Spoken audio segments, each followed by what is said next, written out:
Writers అనంగానే ఏంటంటే ఇప్పుడు I was interacting with Prasanna Kumar last time. Okay. So ఆయన ఏం చెప్పాడంటే చాలామంది రైటర్స్ సెట్స్కి రారు. సో స్టోరీ ఇచ్చేసి మన పని అయిపోయింది అనుకుంటారు.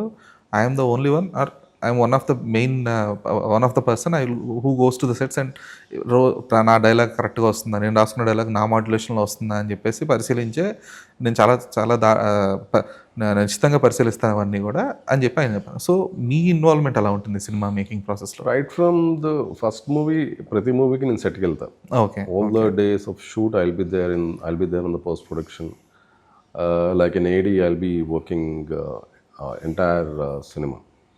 సో అక్కడ జరిగే మార్పులు, డైరెక్టర్ అడిగే మార్పులు చేయడం, wherever it is, wherever the shoot is happening, whichever the country, ఇక్కడ any location I'll be there. Unless it is song or a fight without a dialogue, I'll not be there, but mostly I'll be there. And నాకు తెలుసు ఆ క్షణంలో మార్చాలనిపిస్తుంది ఆయనకి. So we have to give that improvisation.